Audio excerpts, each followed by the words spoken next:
Hello everyone, welcome back to Unsarkari. Last session में हमने बात की थी रिवर इरोजन से कौन कौन से लैंड फॉर्म्स बनते हैं, जिसमें हमने देखा था मियांडर्स कैसे बनते हैं, देन ऑक्सबो लेक्स कैसे बनते हैं।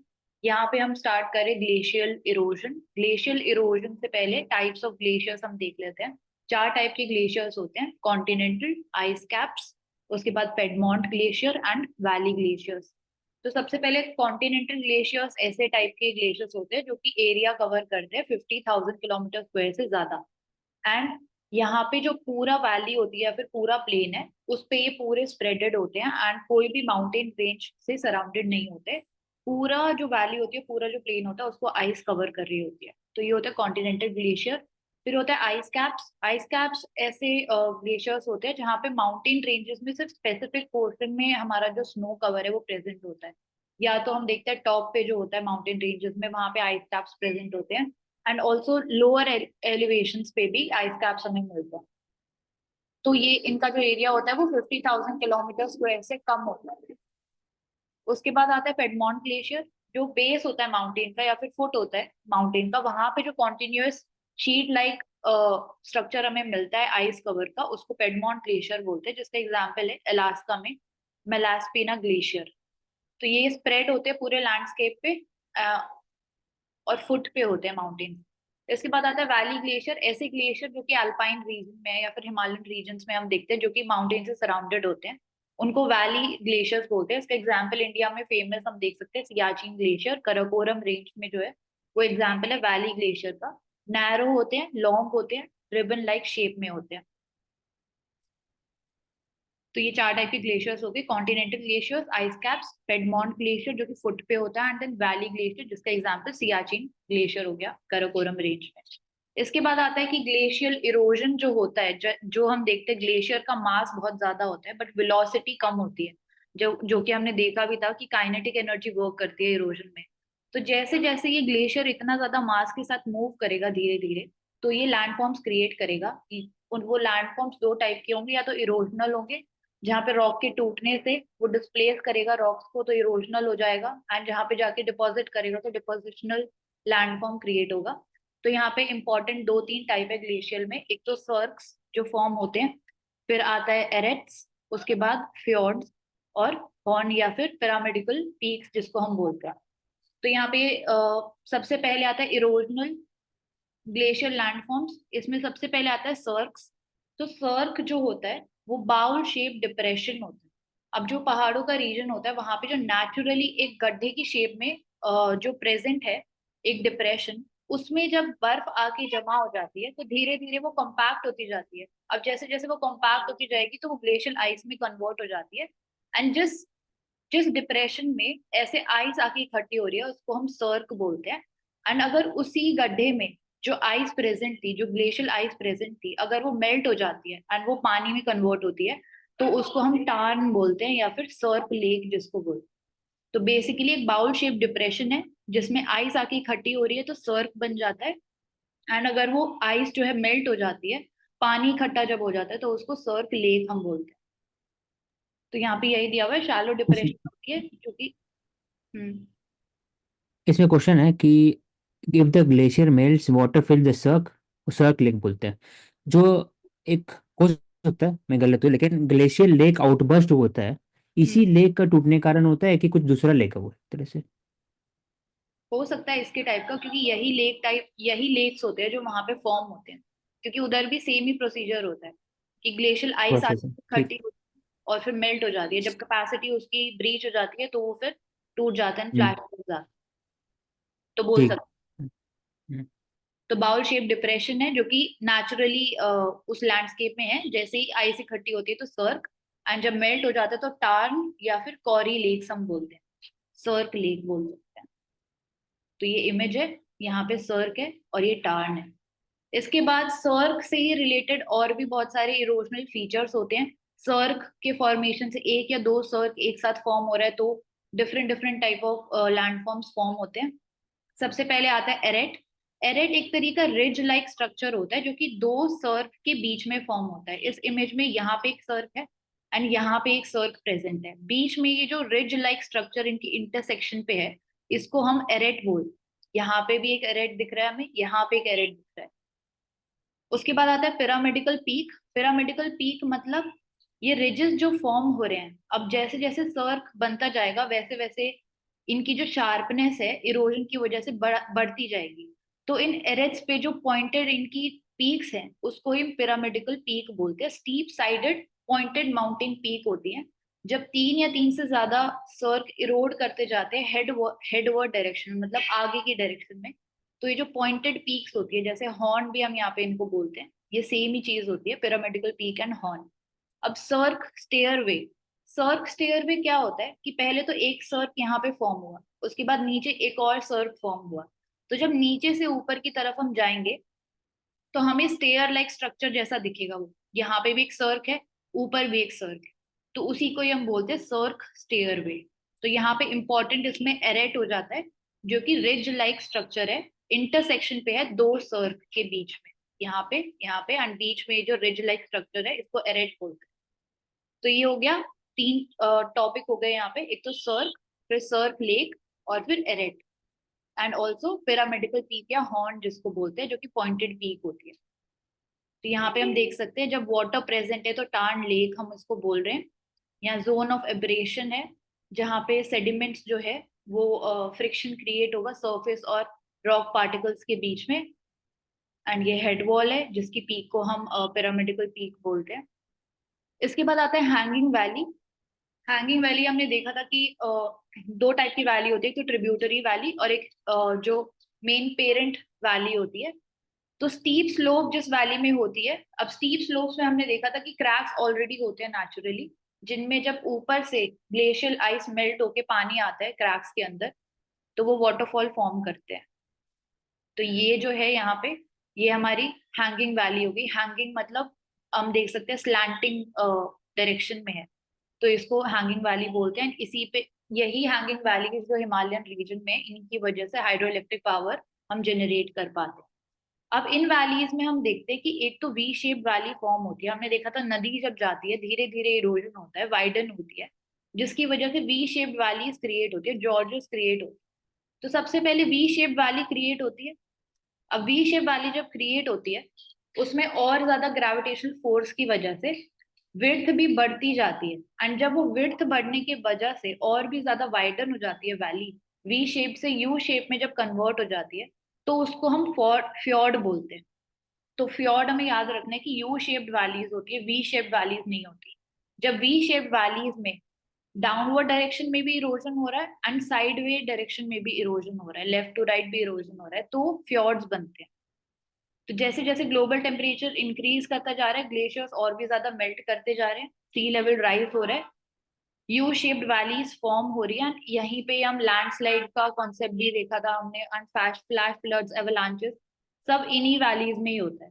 तो जो यू शेप्ड वैलीज फॉर्म होती हैं उनको फ्योर्ड्स बोलते हैं, एंड देन वाटरफॉल्स फॉर्म होती है हैंगिंग वैलीज में, जिससे हम हाइड्रो इलेक्ट्रिक पावर भी जनरेट, बेसिकली स्लैंटिंग डायरेक्शन में होती है। फ्योर्ड्स हो गया, यू शेप्ड वैलीज, जो कि सबसे पहले वी शेप्ड वैलीज से धीरे धीरे धीरे और भी ज्यादा इरोजन होने की वजह से यू शेप्ड वैलीज क्रिएट होती है, वाइडन जब हो जाती है तो उसको फ्योर्ड बोलते हैं। ये इरोजनल लैंडफॉर्म्स कवर कर लिया हमने, जिसमें सर्क हो गया, सर्क लेक हो गया, then hanging valley, and then fjord हो गया। अब आता है डिपोजिशन भी करता है, ग्लेशियर्स जब मूव करते हैं तो एक एक जगह बार वर्ड समझा देना वापस से। ये फ्योर्ड। तो हम्म। फ्योर्ड में ये होता है कि सबसे पहले नदी आई यहाँ पे, नदी आने की वजह से एक जॉर्ज क्रिएट हुआ। हमने देखा था कि 2 ब्लॉक है, पहले वो बहुत नैरो सी रिवर जाती है, तो ग्रेविटेशनल फोर्स की वजह से और वेदरिंग होने की वजह से जो कॉर्नर्स हैं वो टूट के नीचे गिरने लगते हैं, जिसकी वजह से वी शेप वैली फॉर्म हो जाती है। अब वी शेप वैली फॉर्म हम्म। हो रही है, नदी जा रही है, और भी ज्यादा इरोजन होता रहेगा क्योंकि वेलोसिटी बढ़ रही है नदी की, ऊपर से आइस और भी ज्यादा मेल्ट हो रही है, एंड वेदरिंग रुक नहीं रही है क्योंकि फ्रीजिंग थॉइंग साइकिल हो रही है, दिन और रात के टेम्परेचर में डिफरेंस आ रहा है। तो जो रॉक्स है वो और भी हम्म। ज्यादा वेदर होती जाएंगी, वेदरिंग होने की वजह से और ज्यादा वाइडनिंग होती जाएगी वैली की।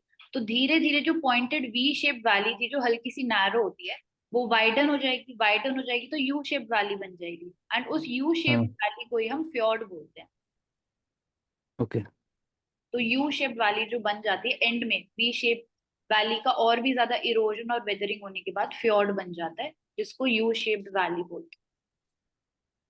इसके बाद आता है ओके। Depositional glacial landforms. तो जैसे जैसे ग्लेशियर्स मूव कर रहे हैं, तो वो कहीं ना कहीं जाके डिपॉजिट भी करेंगे जो सेडिमेंट्स वो लेके जा रहे हैं। तो उनसे कुछ कुछ इंपॉर्टेंट हमारे लैंडफॉर्म्स बनते हैं। सबसे पहले तो मोराइंस, जो कि यहाँ पे ये देख सकते हैं पैरेलल होते हैं हमारे ग्लेशियर से। ये ग्लेशियर है एंड इसके पैरेलल डायरेक्शन में हमारा मोराइन बन रहा है। इसके बाद एस्कर्स बनते हैं, जो यहाँ पे दिख रहा है डायग्राम में। एंड देन ड्रमलिन बनते हैं, जो कि टीयर ड्रॉप जैसे शेप में हमें दिख रहा है, परपेंडिकुलर है और ये ग्लेशियर के सरफेस से। तो ये तीन में ज्यादा डिफरेंस नहीं होता। सेडिमेंट्स लेके आ रहे हैं, वो किस डायरेक्शन में, किस पोजीशन में और किस शेप में जाके डिपॉजिट हो रहे हैं, सिर्फ उसी में ही डिफरेंस है। तो मोराइन एक टाइप का रिज या फिर माउंड लाइक स्ट्रक्चर है, जो डेब्रिस ग्लेशियर लेके आया अपने साथ। हल्का सा माउंड लाइक स्ट्रक्चर में जब वो इकट्ठा हो जाता है और पैरेलल बनता है ये ग्लेशियर के डायरेक्शन में, तो इसको मोराइन बोलते हैं। इसके बाद ड्रमलिन आता है। ड्रमलिन एक ओवल शेप्ड हिल होती है, या फिर हम बोल सकते हैं टीयर ड्रॉप शेप होती है इसकी, जैसा इधर भी देख सकते हो, तो हल्का सा टीयर ड्रॉप जैसी शेप है।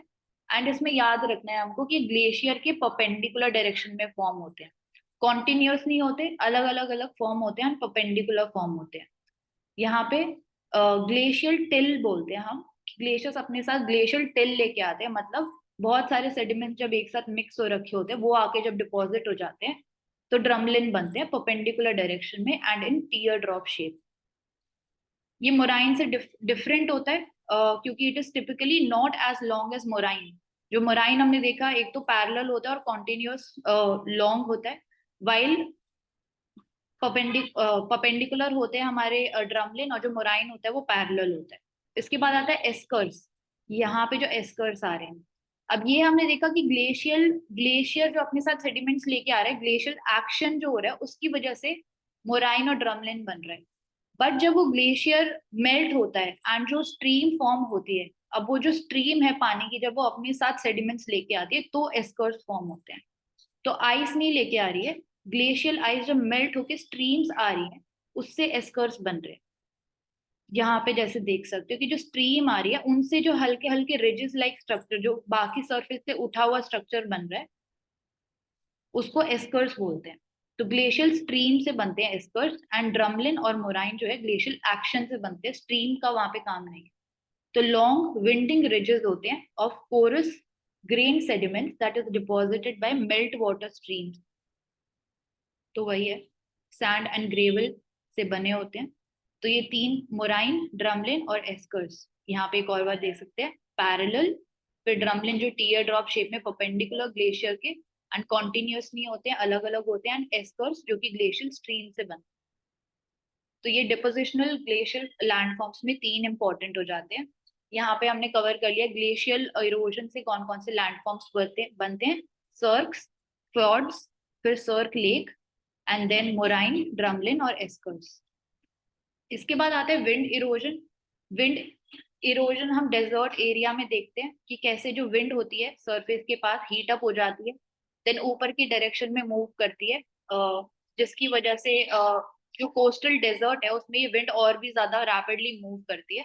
अब जैसे ही बीच में कोई ऑब्स्टैकल आता है, तो ये जो एवोलियन डिपॉजिट्स लेके जा रही थी, एवोलियन डिपॉजिट्स मतलब जो सैंड पार्टिकल है डेजर्ट, उसको एक एक पोजीशन से दूसरी पोजीशन पे लेके जब जा रही है, जहां पे ये डिपॉजिट करेगी, तो एवोलियन एओलियन डिपॉजिट उसको बोलते हैं, जिससे अलग अलग लैंडफॉर्म्स बनेंगे।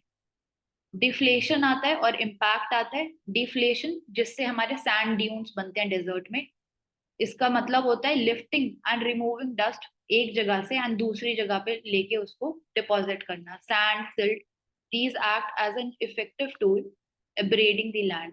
बेसिकली एक जगह से हमने डिपॉजिट उठाया विंड की वजह से या फिर और फोर्सेस की वजह से, दूसरी जगह पे जाके हमने उसको डिपॉजिट कर दिया, तो इसको बोलते हैं सैंड ड्यून्स। इस डिफ्लेशन से फॉर्म होते हैं। इम्पैक्ट, इम्पैक्ट का मतलब बस यही है कि कोई पत्थर है या कोई रॉक है, जिसका ब्रेक डाउन हो रहा है किसी और चीज का उसके ऊपर गिरने की वजह से। कोई और एजेंट काम नहीं कर रहा है, इन फिजिकल उसके ऊपर कोई ऑब्जेक्ट गिर रहा है जिसकी वजह से वो टूट रहा है, तो इम्पैक्ट बोलते हैं, शीयर फोर्स लगने की वजह से। इसके बाद आता है occasional torrential rain.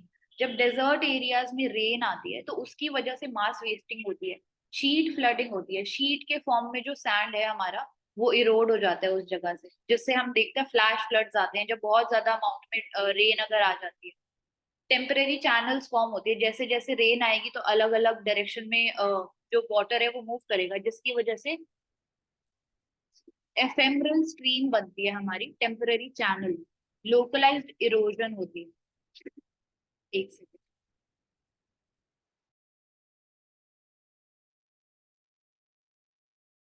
And also desert areas में हम देखते हैं कि टेम्परेचर में बहुत ज्यादा डिफरेंस होता है, दिन के टेम्परेचर और रात के टेम्परेचर में बहुत ज्यादा फ्लक्चुएशन होता है, जिसकी वजह से वेदरिंग ज्यादा होती है एंड उसकी वजह से भी अलग अलग लैंडफॉर्म्स हमारे फॉर्म होते हैं। तो डिurnal टेम्परेचर फ्लक्चुएशंस होती है, वो भी कंट्रीब्यूट करती है in formation of different landforms.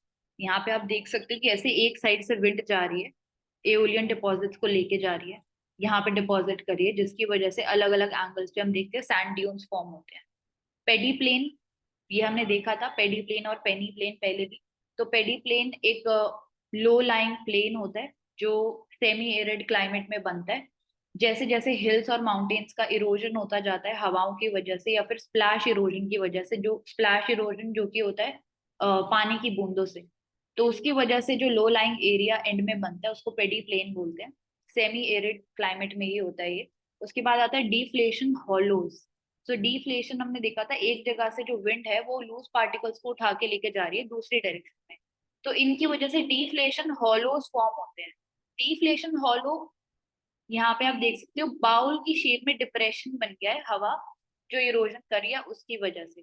Arid और सेमी एरिड एरियाज में होता है, एरिड और सेमी एरिड एरियाज में होता है बेसिकली बाउल शेप में जो इरो बाउल शेप में जो डिप्रेशन बन गया है विंड इरोजन की वजह से, इसको बोलते हैं डिफ्लेशन हॉलो। जो लूज पार्टिकल्स है, फाइन पार्टिकल्स है, उनको हवा लेके जा रही है दूसरी डायरेक्शन में, जिसकी वजह से डिप्रेशन बन गया है। इसके बाद आता है मशरूम टेबल्स। जो मशरूम रॉक हम देखते हैं कि ऊपर का जो सरफेस होता है वो कम वेदर हुआ होता है और जो नीचे का सरफेस होता है वो पतला होता है, उसमें ज्यादा वेदरिंग हो रखी होती है। तो यहाँ पे सबसे पहले तो आता है वेंटीफैक्ट्स। वेंटीफैक्ट्स ऐसे रॉक होते हैं जो एब्रेडेड होते हैं, इच्ड होते हैं, बेसिकली जो सैंड पार्टिकल्स हैं या फिर आइसी क्रिस्टल्स हैं, जब वो रगड़ खा के उस रॉक पे जा रहे हैं उसको पॉलिश कर रहे हैं तो उसको वेंटीफैक्ट्स बोलते हैं। अब जो विंड की स्पीड है एंड एब्रेसिव फोर्स है, जो विंड चल रही है वो हाईएस्ट होती है ग्राउंड के पास, जिसकी वजह से ऐसा मशरूम रॉक फॉर्म होता है। नीचे विंड की स्पीड ज्यादा होती है तो नीचे जो इरोजन है वो विंड ज्यादा करती है एंड ऊपर की डायरेक्शन में कम करती है, जिसकी वजह से नीचे का सरफेस वीकर हो जाता है एंड ऊपर का जो सरफेस है वो कम वेदरिंग होती है वहां पे, जिससे मशरूम टेबल्स या फिर मशरूम रॉक्स फॉर्म होते हैं। ये एक टाइप के वेंटी फैक्ट हम देख सकते हैं कि स्मूथ सरफेस है इसका, जिसका मतलब है स्मूथ सरफेस है तो पॉलिश करके जा रहा है।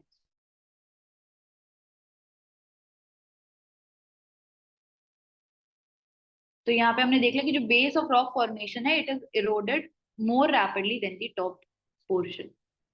रॉक मशरूम रॉक जिससे फॉर्म होती है, तो ये हो गया इरोजनल टाइप ऑफ लैंडफॉर्म जो कि विंड इरोजन से फॉर्म होते हैं। पेडी प्लेन्स, डिफ्लेशन हॉलोज जो कि बॉल बाउल शेप डिप्रेशन होते हैं, देन मशरूम टेबल्स या मशरूम रॉक्स जिनको बोलते हैं।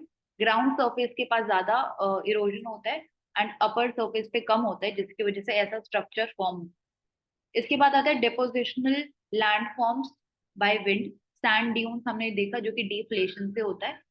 जब विंड है सैंड पार्टिकल्स को एक जगह से लेके जाती है दूसरे डायरेक्शन में छोड़ देती है। इनका जो स्ट्रक्चर होता है वो डिपेंड करता है विंड की स्पीड क्या है और कौन से एंगल में जो विंड है हमारी चल रही है, जिससे ऐसा सैंड ड्यून जो हम डेजर्ट एरियाज में देखते हैं वो फॉर्म होता है। अलग अलग वैरायटी होती है सैंड ड्यून्स की जो कि विंड के स्पीड और डायरेक्शन में डिपेंड करती है। बार्चन्स एंड सेफ्स। तो बार्चन्स जो होते हैं वो क्रेशन शेप ड्यून्स होते हैं और जो सेफ होते हैं they are similar to barchans but they only have one wing और अ पॉइंट। तो पूरा क्रेशन शेप नहीं होते। जो क्रेशन शेप्ड होते हैं बार्चन्स सैंड ड्यून्स होते हैं। उसके बाद आता है लूस जो कि वाइड स्प्रेड डिपॉजिट होते हैं। जो सिल्ट है, क्ले है, फाइन पार्टिकल्स है जो हवा लेके जा रही है एक डायरेक्शन से दूसरे डायरेक्शन में, एक मतलब तरीके। जो उसमें बार्शन तुमने बोला तो वो एक तरह से फुल मून हो गया, मतलब हाँ हाफ मून। मून हाँ टाइप क्रेस्टेंट स्ट्रक्चर हो गया शेप में, क्वेश्चन हाँ। से। और जो दूसरा वाला है shape, it is one wing, मतलब एक ही आप इसको मून हाफ से मत मून का लीजिए one one by OCP. Fourth moon. हाँ आप इसको मून से ना लीजिए। आपने जो मार्क्सिस्ट फ्लैग देखे होंगे, तो उसमें जो क्रिसेंट हाँ शेप उसी, दिखाई हाँ ठीक, देती है क्रिश्चियन वो हो शेप, गया हाँ आपका। और उसकी वैसे एक विंग को फॉर्मेशन आप तोड़ दीजिए, एक विंग गायब है वहां से, हो गया आपका दूसरे वाला। शेप। ठीक। ठीक, कंटिन्यू। मतलब वही है कि हाफ क्रेस्टेंट है वो उसमें, सेफ, हाफ क्रिश्चियन, हाँ। उसमें पूरा क्रेस्टेंट शेप है। इसके बाद आता है लुइस। यहाँ पे ब्लैंकेट फॉर्म होता है बेसिकली, जो फाइन पार्टिकल्स लेके जा रही है हवा एक डायरेक्शन में दूसरे डायरेक्शन में, जब वो एक जगह पे एक्यूमुलेट होती है तो ब्लैंकेट लाइक स्ट्रक्चर फॉर्म करती है, जैसा हम इसमें भी देख सकते हैं। डस्ट स्टॉर्म्स जब आते हैं वो कंट्रीब्यूट करते हैं। 20% और लेस ऑफ क्ले फॉर्म होता है। accumulation of 20% or less of clay with a balance of roughly equal parts of sand and silt। तो क्ले, सैंड और सिल्ट का जब ब्लैंकेट के स्ट्रक्चर में इरोजन होकर डिपॉजिट होता है तो उसको बोलते हैं। Fine particles are then transported by wind over long distances and deposited, forming Lewis deposit, जैसा हम इमेज में देख सकते हैं। चाइना में एग्जाम्पल है इसका, येलो रिवर, जिसका नेम इन्हीं से पड़ा हुआ है। येलो, और इनका कलर भी येलो होता है जहां पे भी ये फॉर्म होते हैं। इसके बाद आता है कोस्टल इरोजन। कोस्टल इरोजन, जो कोस्ट होती है वहां पे हम बहुत सारे स्ट्रक्चर्स देखते हैं। एक तो बीच कैसे फॉर्म होता है, फिर मरीन टेरेसेस कैसे फॉर्म होते हैं, सी क्लिफ जो कि ब्लॉक लाइक स्ट्रक्चर में बना होता है, सी केव्स के बाद सी आर्च बनती है, उनसे फिर सी स्टैक बनता है एंड देन सी स्लम्प बनता है। बे एंड हेड वाटर, हेडलैंड जो एरिया होता है वो हम देखेंगे कैसे फॉर्म होता है। तो इसमें सबसे पहले तो है लिटोरल ड्रिफ्ट। लिटोरल ड्रिफ्ट ऐसा मूवमेंट होता है सैंड का जो कि ओशन का जो वाटर करंट है उसकी वजह से नेचुरली जो सेडिमेंट्स को ले जाके इकट्ठा कर रहे हैं एंड जिससे बीच फॉर्म हो रहा है, उसको लिटोरल ड्रिफ्ट बोलते हैं। प्रिवेलिंग विंड का रिस्पॉन्स है एंड ऑल्सो जो कंकरेंट वाटर वेव्स यहाँ पे जाती है, हेड वाटर, दो हेड वाटर्स के बीच में जब बे के अंदर वाले पार्ट में डिपॉजिट करती है एंड बीच फॉर्म होता है, उसको लिटोरल ड्रिफ्ट बोलते हैं। सैंड का जो मूवमेंट है। Erosional coastal landforms, erosional coastal landforms में जो हमारा ये वाला पार्ट होता है, जब वेव्स आती हैं और हमारे यहाँ जो लैंड होता है उसको स्ट्राइक करती हैं, तो बहुत ज्यादा इरोजन होता है नीचे वाले पार्ट में, जिसकी वजह से पूरा ही जो पार्टिकल है वो डिजोल्व, पूरा ही जो रॉक यहाँ पे है वो डिजोल्व हो जाता है पानी के साथ धीरे धीरे एंड बह जाता है, जिसकी वजह से ऐसा ब्लॉक लाइक स्ट्रक्चर फॉर्म होता है, जिसको हम यहाँ पे देख सकते हैं। जो क्लिफ्स यहाँ पे फॉर्म होती है, सी क्लिफ्स जिसको बोलते हैं, वो एक तरीके का वेव कट प्लेटफॉर्म ही है। तो जो सी वेव्स हैं they strike against a cliff and the cliff get eroded, leaving behind a horizontal plane या फिर वेव कट प्लेटफॉर्म, ऐसे करके यहाँ पे सबसे ज्यादा होती है। जब और भी ज्यादा यहाँ पे इरोजन नीचे की तरफ और भी ज्यादा इरोजन होगी, जिसकी वजह से नॉटेड क्लिफ बनता है, एक तरीके से केव नहीं होता है बट हल्का सा डिप्रेशन फॉर्म हो जाता है बेस पे। तो bottom of the Cliff experiences maximum erosion by the wave, जिससे यहाँ पे नॉटेड क्लिफ फॉर्म हो जाता है। फिर आता है हेडलैंड और बेस। तो हेडलैंड यहाँ पे हम देख सकते हैं, ये जो आगे वाला पोर्शन है इसको हेडलैंड बोलते हैं एंड जो अंदर क्रेस्टेंट से शेप फॉर्म हो रही है इस एरिया को बे बोलते हैं। एंड बे पे जब यहाँ से पानी का करंट सेडिमेंट्स लेके आते हैं, यहाँ पे जब वो डिपॉजिट करते हैं उससे बीच बनते हैं। तो हेडलैंड हम देख सकते हैं रॉकी पॉइंटेड लैंड होता है जो कि आउटवर्ड डायरेक्शन में निकल रहा होता है सी में। क्लिफ्स होते हैं that stick out of the sea and are surrounded by water on three side, उसको हेडलैंड बोलते हैं। They are made up of hard rock से बने होते हैं, इसलिए इनका इरोजन ज्यादा नहीं होता एंड ये यहाँ पे टिके रहते हैं। एंड जो बे वाला एरिया होता है वो कर्व्ड शेप में होता है, कोस्ट लाइन होती है दो हेड वाटर्स हेडलैंड्स के बीच में, वीकर रॉक से बना होता है जिसकी वजह से इसका इरोजन जल्दी होता है एंड देन बीचेस फॉर्म होते हैं। यहाँ पे देख सकते हैं, यहाँ पे एक हेडलैंड है, यहाँ पे हेडलैंड है, यहाँ पे जो ये क्रेस्टेंट शेप या कर्व्ड शेप बना रहा है इसको बे बोलते हैं एंड हेंस बीच फॉर्म होता है ऐसे ही। इसके बाद लॉन्ग शोर ड्रिफ्ट। लॉन्ग शोर ड्रिफ्ट का मतलब है कि यहाँ पे हेडलैंड है, यहाँ पे हेडलैंड है, जब वाटर करंट्स आ रहे हैं तो जब वो कन्वर्ज होते हैं इस एरिया में, जिससे वो पार्टिकल्स को बे की तरफ लेके जाते हैं एंड बीच फॉर्म होते हैं, उस पूरे प्रोसेस को लॉन्ग शोर ड्रिफ्ट बोलते हैं। यहाँ से करंट आया, यहाँ से करंट आया, कन्वर्ज होएगा यहाँ पे बे के एरिया में एंड डिपॉजिट कर देगा सेडिमेंट को, उसको बोलते हैं लॉन्ग शोर ड्रिफ्ट। हेडलैंड्स पे बहुत सारे और भी स्ट्रक्चर्स फॉर्म होते हैं, यहाँ पे, यहाँ पे, यहाँ पे हेडलैंड्स पे, जो हम देखते हैं केव्स और आर्च एंड उसके बाद स्टैक एंड देन स्लम्प, वो सब हेडलैंड पे बनता है। तो केव्स यहाँ पे देख सकते हैं हम। सबसे पहले तो कोस्ट लाइन पे हमने देखा कि सी क्लिफ बनता है, जिसमें नेचुरली क्रैक आता है या वेव्स के एक्शन की वजह से धीरे धीरे क्रैक आता है। हाइड्रोलिक एक्शन होता है, पानी अंदर जाता है, वापस वेव पीछे की तरफ जाती है, तो वो फोर्स करती है पानी को वापस बाहर आने के लिए। तो जिससे इस हाइड्रोलिक एक्शन की वजह से यहाँ पे एक क्रैक बनता है, धीरे धीरे वो क्रैक बड़ा होता जाता है तो केव बन जाता है।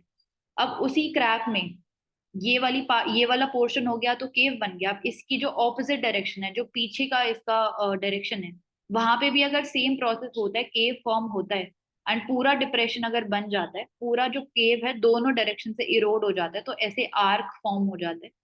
अब आर्क में जो ऊपर वाला एक ब्रिज लाइक स्ट्रक्चर जो होता है उसको आर्क बोलते हैं। ऊपर वाला जो स्ट्रक्चर है, जब वो भी धीरे धीरे विंड इरोजन, फ्रीजिंग, थॉइंग साइकिल और दिन और रात के टेम्परेचर के डिफरेंस की वजह से इरोड हो जाएगा, गिर जाएगा, तो सिर्फ ये बच जाएगा जिसको बोलते हैं सी stack.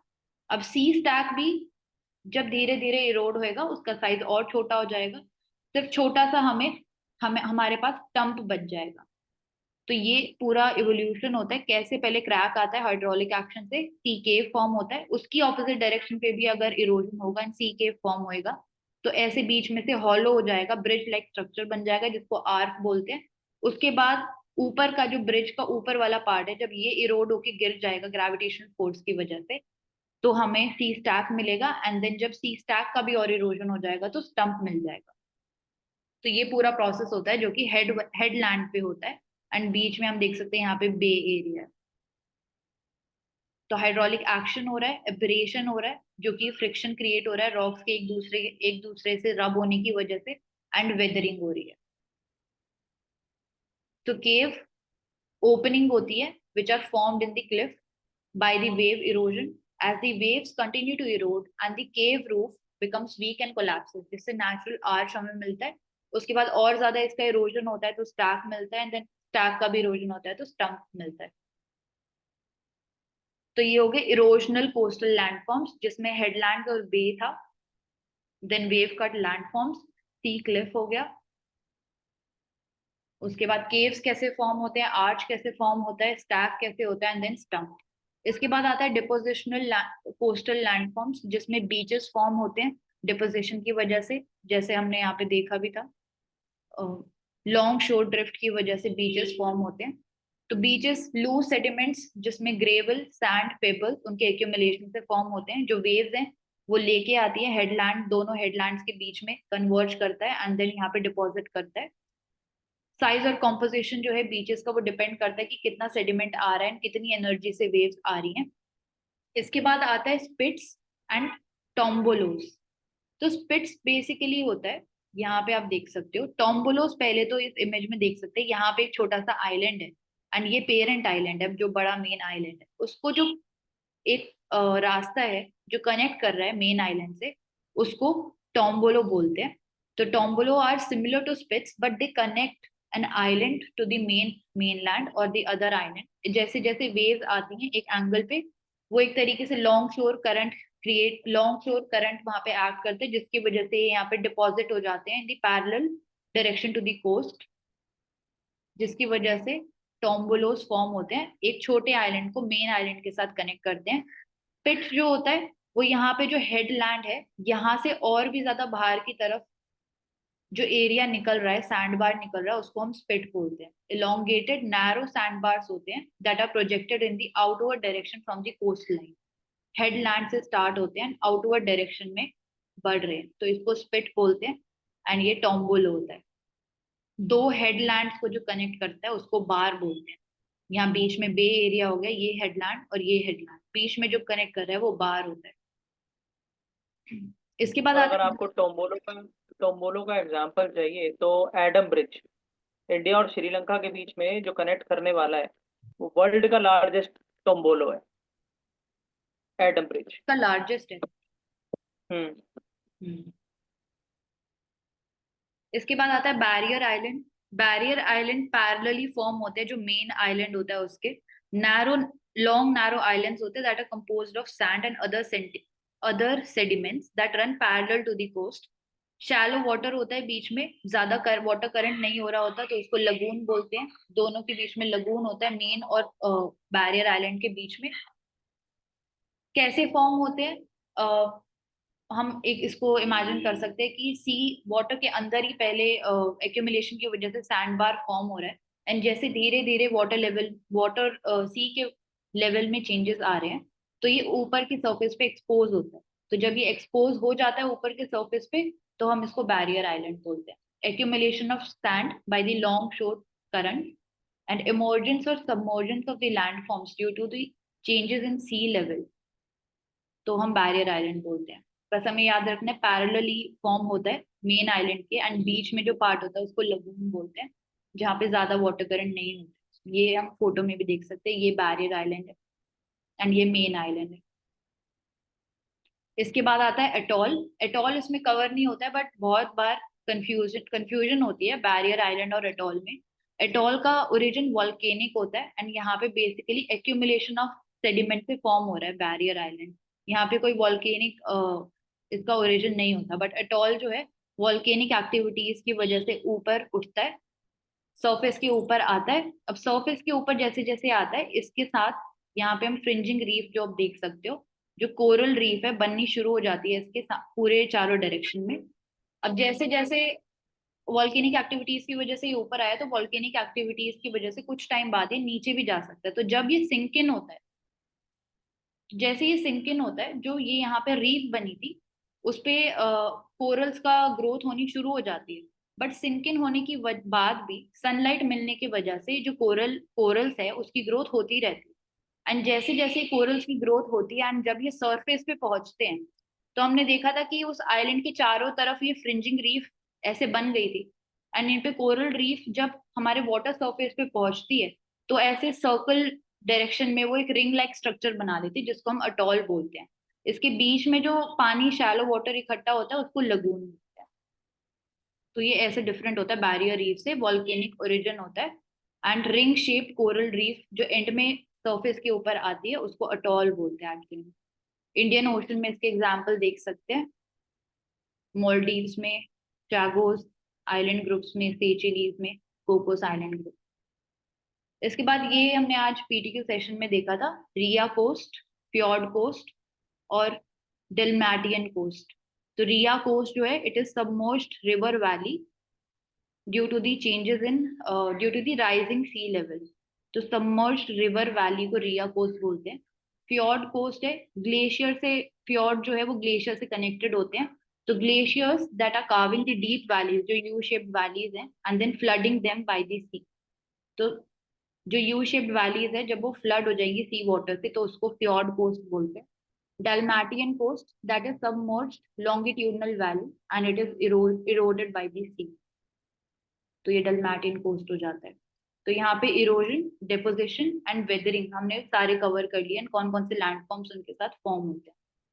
Thank you so much, keep learning.